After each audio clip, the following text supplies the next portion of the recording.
A Conselleira de Medio Ambiente destacou que este ano o Goberno galego destina alrededor de 2 millóns de euros a medidas para previr e compensar os danos provocados polos ataques de lobo ao ganado.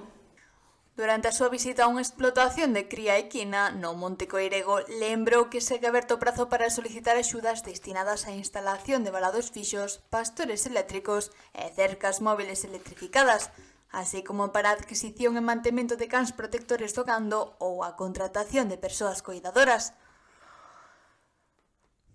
Estas medidas contan cun orzamento próximo aos 1,3 millóns de euros. Ademais, a Xunta mantén aberta a convocatoria de axudas para compensar os danos causados polo lobo entre outubro de 2025 e setembro de 2026, cun orzamento duns 600.000 euros. Segundo os datos da Consellería, os ataques do lobo incrementáronse de maneira notable nos últimos anos.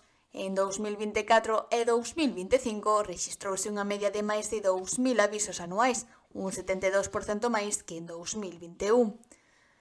Tamén aumentou o número de reses afectadas, cunha media de máis de 3.000 ao ano, o que supón que cada día son atacados alrededor de 9 animais.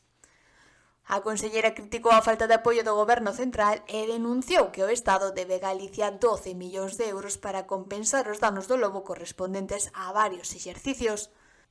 Tamén mostrou a súa preocupación pola falta de información sobre o informe sexenal de especie, que debería terse remitido a Bruselas antes do pasado 31 de decembro.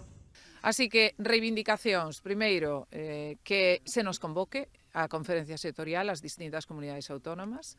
En segundo lugar, que se nos pague o que se nos debe, que esa deuda é cos gandeiros, non é coa comunidade autónoma, e son 12 millóns de euros.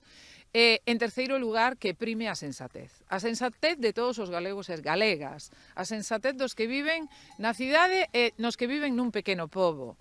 É un xeito de vida, pero é un xeito de vida que necesitamos e que tamén precisamos. Por lo tanto, lobos sí, pero lobos con control. Dende o Executivo galego reiteran o seu compromiso coa defensa do sector gandeiro e lembran que, segundo o censo elaborado en 2022, a poboación do lobo en Galicia mantense estable, con 93 manadas distribuídas en máis do 90% do territorio.